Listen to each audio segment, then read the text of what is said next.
In the early years of the Second World War, the Atlantic belonged to the hunters.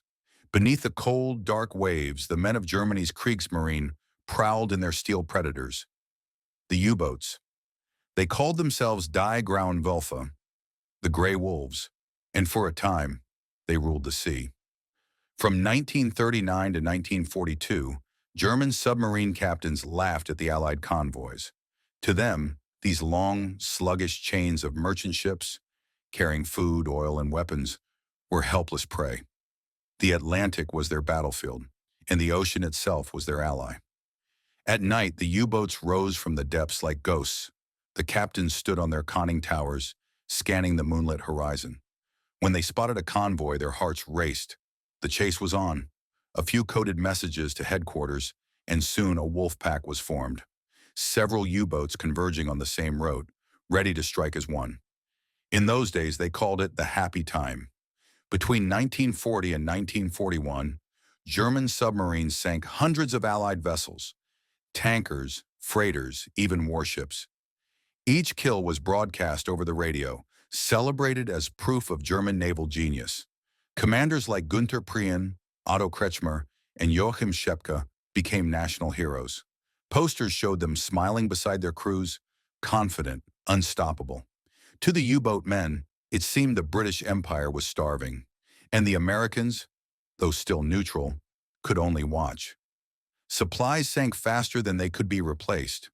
On the docks of Liverpool and Halifax, sailors whispered in fear, "The U-boats are everywhere."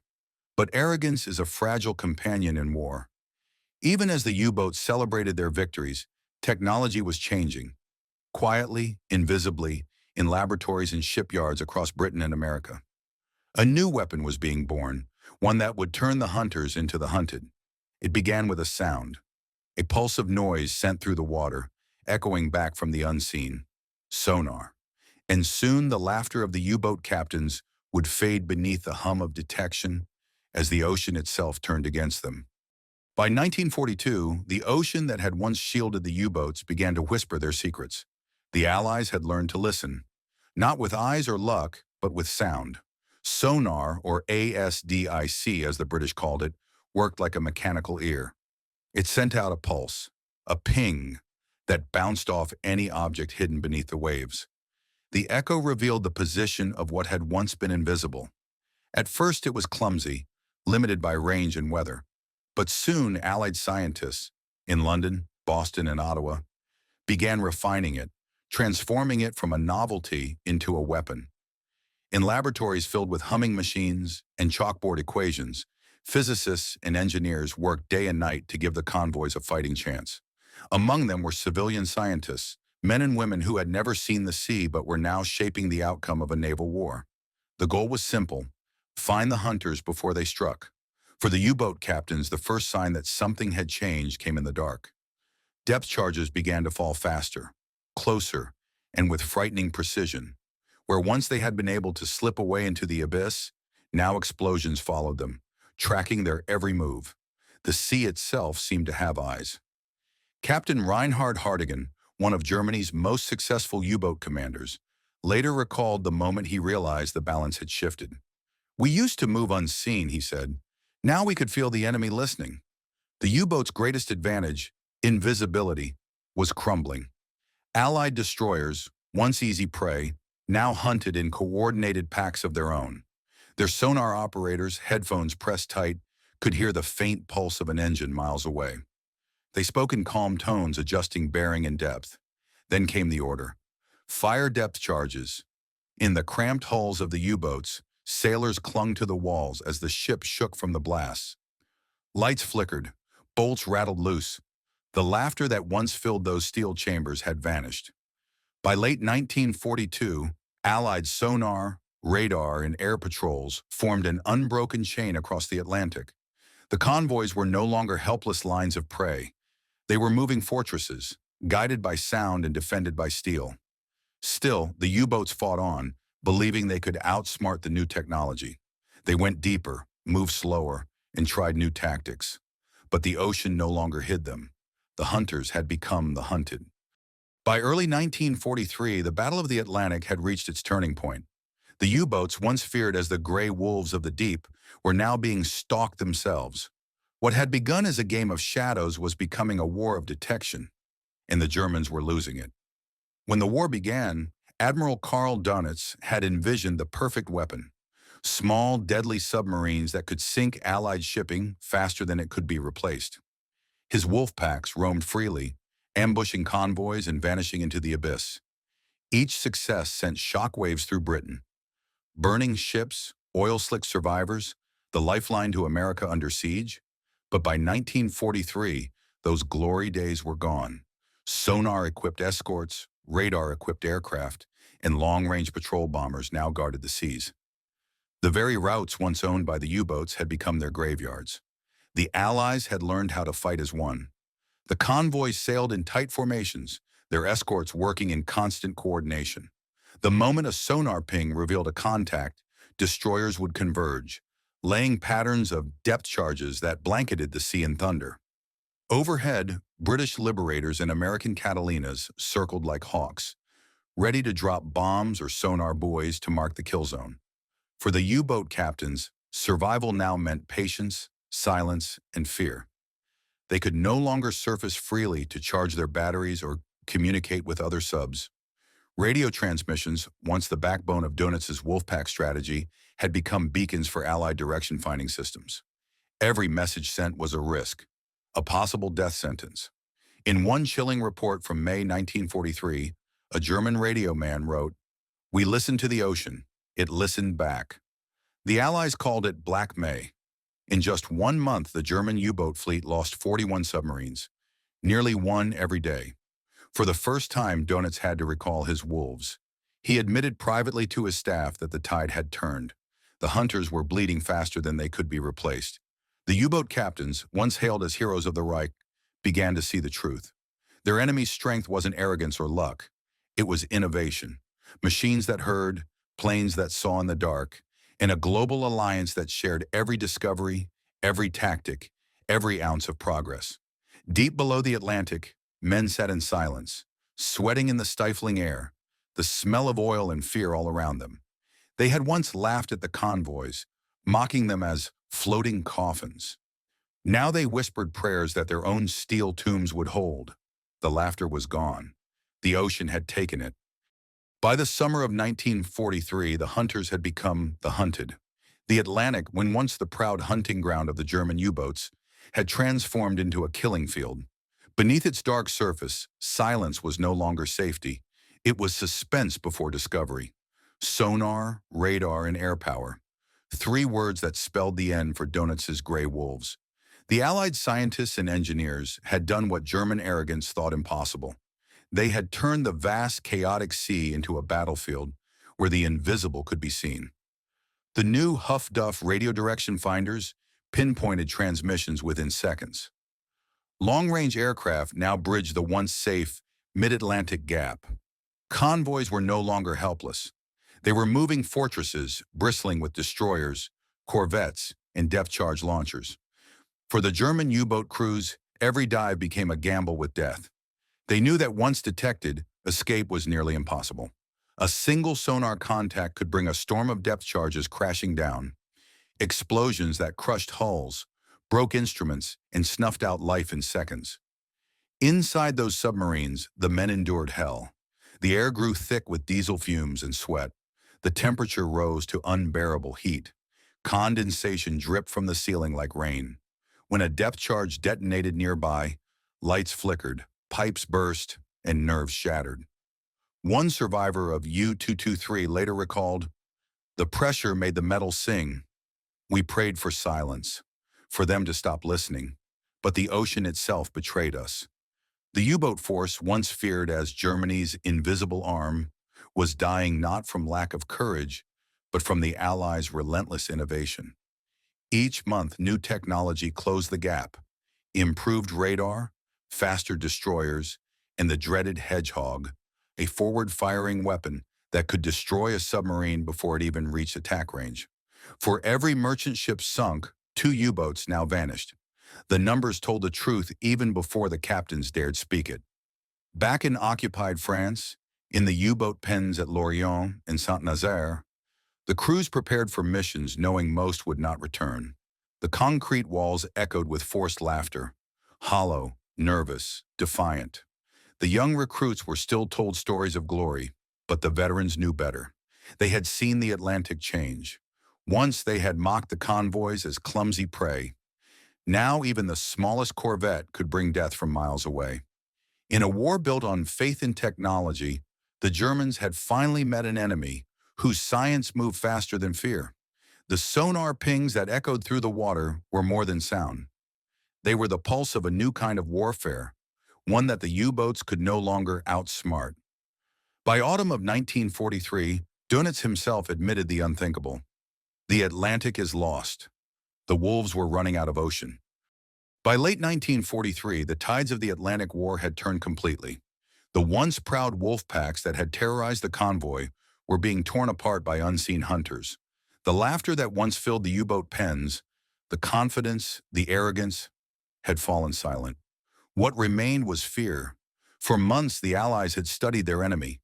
Every radio message, every intercepted code, every wreck told them something new. British intelligence at Bletchley Park had cracked the U-boat enigma once again, and the Germans never knew how blind they'd become.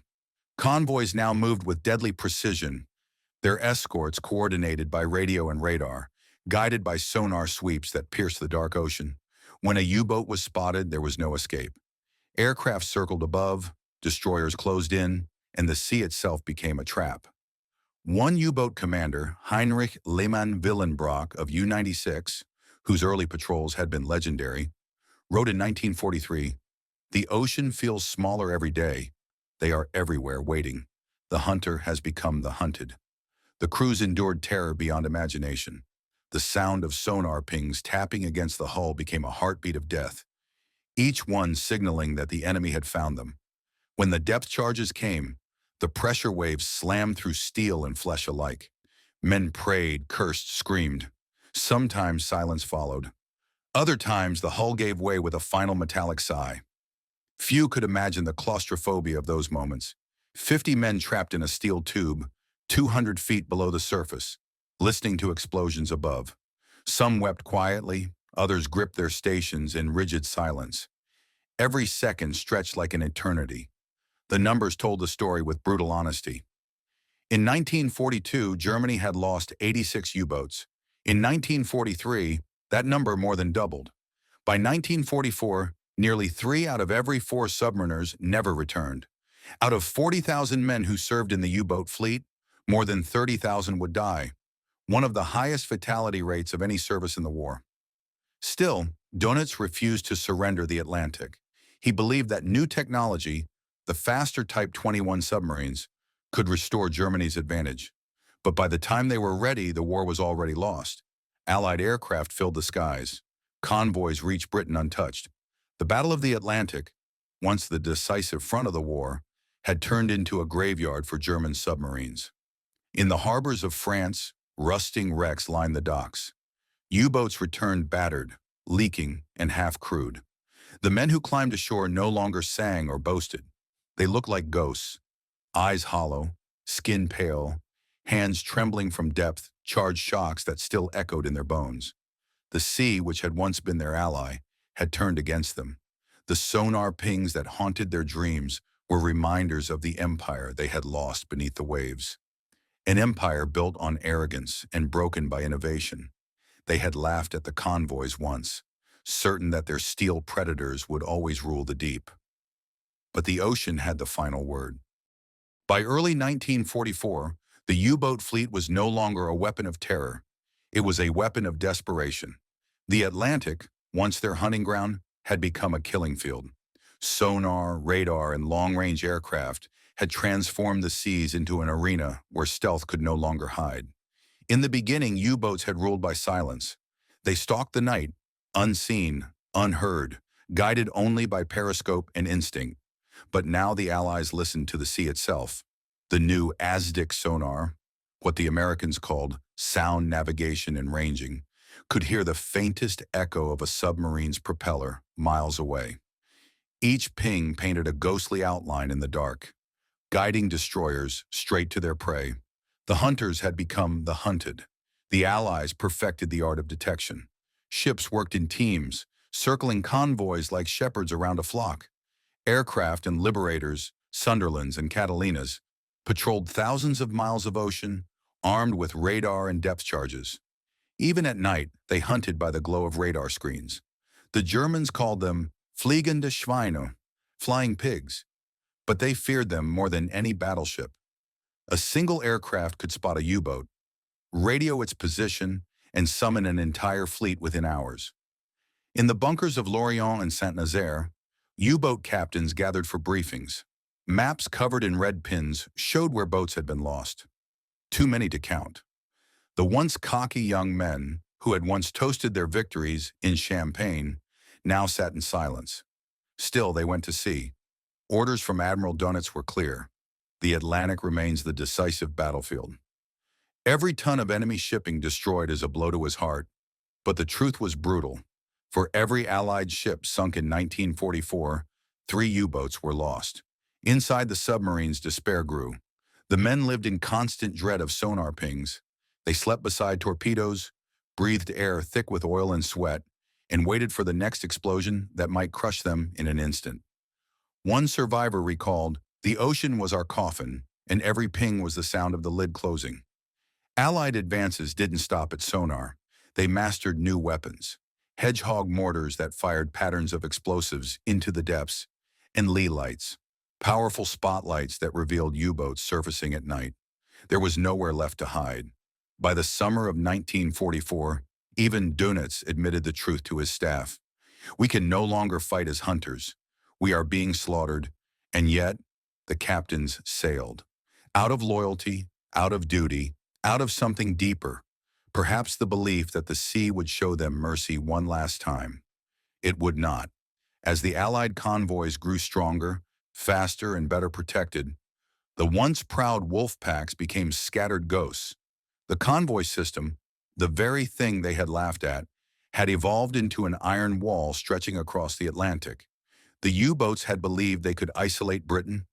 Instead, it was Germany that became isolated, cut off, starved, and drowning under the weight of its own arrogance. The ocean remembers everything: the laughter, the pride, the screams, all buried beneath miles of cold water. And in those depths lay the wrecks of hundreds of U-boats, rusting tombs that once thought themselves invincible. The hunters had mocked the convoys, calling them sheep, but the sheep had teeth, and sonar was their shepherd. By the beginning of 1945, the Atlantic no longer belonged to the U-boats. What had once been their domain of silence and surprise had turned into a graveyard. Sonar pings filled the deep, the rhythmic heartbeat of Allied mastery. For the German submariners, every dive felt like a descent into fate. They still went out, clinging to the old promise of the happy time when convoys burned and the sea belonged to them. But that time was gone. The waters that once yielded triumph now answered only with death. The Allies had turned technology into strategy, and strategy into inevitability. Their convoys stretched from Halifax to Liverpool, from New York to Murmansk, unbroken chains of steel, guarded by sonar-equipped escorts and patrolling aircraft. Every ship had ears now. Every ocean had eyes. In Germany, Admiral Karl Dönitz tried to adapt. He ordered new designs. The Type 21 Electro Boot, faster, deeper diving, more advanced than anything before it. On paper, it could have turned the tide. But by the time the first few were ready, it was too late. The shipyards were in ruins. The fuel was gone. The war was already lost. And still, the orders came. Sink the convoys. Crews followed them, even knowing what awaited. Inside the narrow steel hulls, 50 men shared air, fear, and hope. The smell of diesel and sweat clung to everything. Depth charges fell like thunder from above, sometimes hundreds in a single attack. One U-boat captain later recalled, "You could hear the destroyers circling, their propellers cutting through the water. Then came the pings, always closer, always clearer. We stopped breathing. Every man waited for the explosion that would end him. The sonar operators on Allied ships worked with cold precision. They could track a submarine's every move, rising, diving, turning. When the signal sharpened, they knew they had them. The destroyer crews called it the sound of fear. A British officer described it simply. When you hear that echo, that hollow sound coming back from the deep, you know there are men down there, waiting for you. The Allies had perfected the rhythm of pursuit, a sonar contact, a bearing fixed, depth charges dropped in patterns, tightening with each run. The sea would boil with explosions, the water trembling from the force. Inside, the Germans waited, walls groaning, bolts bending, lights flickering. Sometimes they surfaced, desperate for air. Sometimes they never surfaced again. By 1945, the statistics told the story. More than 750 U-boats destroyed, tens of thousands of men lost. For every merchant ship that sank, another submarine went with it. The Atlantic had become a balance sheet written in lives. The U-boat war had begun with laughter, the confident smiles of captains who believed they could starve Britain into surrender. They had mocked the convoys as slow, clumsy, and weak. Now the convoys crossed the ocean unbroken, while the hunters vanished beneath them, one by one. In the end, the arrogance that had launched the wolf packs drowned with them. The sea, once their ally, became their executioner. And somewhere in those depths, dark, endless, eternal, lie the steel bones of the men who once thought they could master the ocean. They learned too late that the ocean masters everyone. By 1945, the Atlantic had become a graveyard, not for ships, but for the hunters who once ruled it. The German U-boat fleet, once hailed as the sharpest weapon of the Reich, now lay shattered beneath the waves. The Allies no longer feared the deep. They owned it. For years, the U-boat captains had mocked the convoys. They had laughed at the idea that slow merchant ships, strung together like sitting ducks, could ever stand against them. But now those same convoys crossed the ocean in disciplined silence, watched over by aircraft, radar, and sonar that could pierce the sea itself. The laughter had turned to whispers, then to prayers. Inside every U-boat, the men lived in shadows. Their world was metal, pressure, and fear. They breathed recycled air, stale and heavy with diesel. They slept beside torpedoes, knowing each could become their coffin if a depth charge struck near. Every sound mattered. The creak of steel, the drip of condensation, the heartbeat of the sonar ping. The Allies had mastered the art of detection. The hedgehog and squid mortars replaced crude guessing with precision. The Aztec sonar painted pictures of the deep, invisible, but deadly accurate. Air patrols from long-range Liberators and Catalinas patrolled day and night, radar sweeping every wave. There was nowhere left to hide. A British sonar officer once said, "It was like listening for ghosts." But these ghosts screamed back when the charges hit by spring. U-boat losses reached their peak. The ocean that had once protected Germany now betrayed it. For every submarine that left port, another never returned. Crewmen began to call the U-boat armed Die Grauen Wölfe, the Gray Wolves, not for their ferocity, but for their fate. Gray, hunted, and dying in silence. Many captains went down with their vessels rather than surrender. Pride still commanded where logic no longer did. But the younger sailors, the ones who had joined in the last desperate years, saw the truth. They no longer believed in the Reich's victory. They believed only in survival. At sea, the convoys sailed untouched, mile after mile of cargo feeding Europe's rebirth. Food, fuel, soldiers, and hope. Every crossing was a testament to endurance and cooperation. The merchantmen, once mocked as targets, had become symbols of unity. And beneath them, in the cold dark where sonar pings echoed, the U-boats waited, trapped by the very technology they had underestimated. One Allied report described it bluntly. The hunters became the hunted. The wolf packs are gone. The sea is clean again. In the end, it wasn't courage that failed the U-boats. It was arrogance. They had believed that fear could win wars, that the Atlantic would always be theirs. But against science, coordination, and determination, fear had no power. The convoys kept moving. The sonar kept pinging. And the ocean, once silent, became a voice of justice, echoing with the lessons of every ship that sank beneath its waves. When the last U-boat was cornered and forced to surface, the captain stood on deck, staring at the horizon. He was young, barely 25. He looked at the convoy steaming past in the distance, slow, steady, unstoppable, and whispered the words later recorded by his captors. They were supposed to run from us. Now we hide from them. By the spring of 1945, the German U-boat fleet was dying faster than it could be rebuilt. The North Atlantic, once their hunting ground, had turned into their execution chamber. Each patrol that left Kiel or Wilhelmshaven knew the odds. 9 out of 10 would never return. Still, they sailed. They went because duty demanded it, because their commanders told them that a single torpedo could still turn the tide. But deep inside, even the most devoted captains felt it. The war was lost. The wolf-pack tactics that once terrorized Allied convoys now ended in slaughter. Radio silence was broken only by last messages, coordinates, distress calls, and sometimes the single word Abschied, farewell. The Allies no longer hunted blindly. They hunted with precision. The sky was filled with patrol aircraft, the sea with destroyers and frigates bristling with sonar gear. The convoys themselves moved in perfect rhythm, shielded by escorts that could detect a periscope at miles of distance. Every ping of sonar was a death sentence. The sound reverberated through the U-boat hulls, metal trembling as men held their breath. Then came the rush, explosions tearing the water apart, the lights flickering, the air turning to poison. A survivor from U-247 later said, "The ocean didn't sound like water anymore. It sounded like it hated us by now." The U-boat captains no longer mocked the convoys. They feared them. The endless columns of Allied ships moved like a living machine, coordinated, protected, unstoppable. Each vessel carried supplies, ammunition, food, the lifeblood of armies pushing across Europe.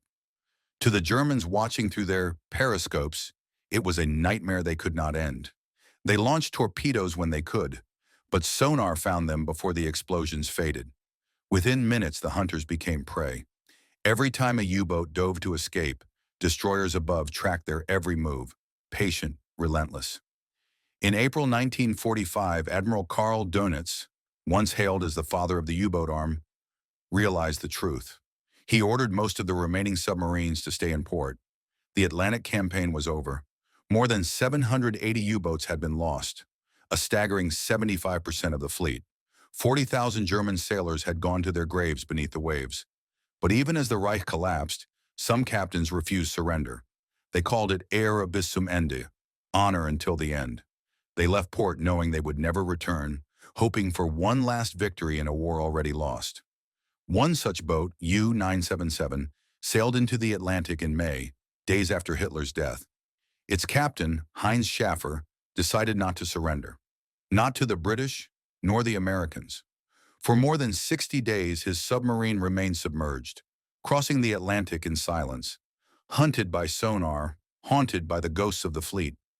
When U-977 finally surfaced off Argentina, the war was over. Germany gone, the U-boat fleet destroyed. Schäfer's men stepped ashore, alive but broken, carrying the last chapter of the U-boat war on their shoulders. The Atlantic was quiet again. The convoys sailed freely, their wakes cutting through a sea that had consumed so many lives. And somewhere below, in the darkness of the deep, the rusting hulks of the gray wolves slept, tombs of an empire that had believed it could starve the world into submission. One Allied commander later said, "We didn't defeat them with hatred. We defeated them with patience." The laughter of the U-boat captains, that cruel, confident laughter that once echoed across the Atlantic, was gone. The sea had taken it. When the guns finally fell silent in 1945, the war beneath the waves did not end with a cheer. It ended with silence, cold, deep, and absolute. The oceans were graveyards now, filled with steel coffins and the memories of men who had believed themselves invincible. Across Germany's shattered ports, the once proud U-boat pens stood hollow, their concrete walls pocked by Allied bombs. Inside, a few remaining submarines sat half-flooded, streaked with rust and salt. They were monuments to a lost empire, symbols of an arrogance that had drowned itself in the Atlantic. For the captains who survived, the end was not victory or glory. It was reckoning. Many were captured and interrogated by the Allies, asked the same question over and over. Why did you keep fighting when the war was already lost? Some said duty, others said pride, but a few admitted the truth, that they had believed the Allies would eventually falter, that the convoys could be broken, that Germany's technology could still turn the tide. They had laughed at those slow, lumbering ships, calling them floating targets. But the targets had moved together, and together they had survived. The men who once ruled the depths came home to a Germany that no longer recognized them. Their uniforms meant nothing. Their victories were forgotten. And yet, among the wreckage of defeat, they carried something the Reich had never given them: perspective. One former U-boat officer, interviewed years later, said quietly, "We thought we were hunters. We became ghosts." The sea taught us humility. Another survivor described visiting the grave of a fallen comrade after the war. He brought with him a small compass, once used on a U-boat bridge. He placed it in the earth and whispered, "You can rest now. The sea is no longer ours." In the years that followed, Allied and German sailors, once mortal enemies, met again, this time as comrades. They spoke at memorials along the coasts of Britain, Norway, and France, standing before the names of the thousands who had vanished beneath the waves. At one such gathering, a British destroyer captain shook hands with his former foe. The German, now gray-haired and stooped, said, "We hunted you for years." The Briton smiled faintly. "No," he said, "the sea hunted us all." History would later call it the Battle of the Atlantic, the longest continuous campaign of the Second World War. It lasted nearly 6 years, cost over 100,000 lives, and decided the fate of entire nations. Without the convoys, Britain would have starved. Without sonar, radar, and code breaking, the Allies might never have won. But behind the statistics, there was something deeper, a shift in understanding. The war beneath the waves had begun with arrogance and ended with endurance. The German captains, once convinced of their supremacy, had learned too late that technology without cooperation and courage without conscience could never prevail. Today, the rusting remains of U-boats still lie on the ocean floor, from Newfoundland to Norway. They rest in silence, watched only by fish and currents, their hulls slowly claimed by time. Each one tells the same story, of ambition, of terror, of the futility of pride. And in the echo of sonar that once sought them, we can still hear their lesson, that even the mightiest hunters can be undone by the patience of those they underestimated. The German U-boat captains had laughed at the convoys, certain that no fleet could withstand them. But the convoys endured. Sonar found them. The hunters became the hunted. And when the laughter finally died beneath the waves, the sea itself bore witness to the truth, that arrogance sinks faster than steel, and in war, as in life, no one is truly invisible forever. If you enjoyed this video, don't forget to like, comment, and subscribe for more World War II stories.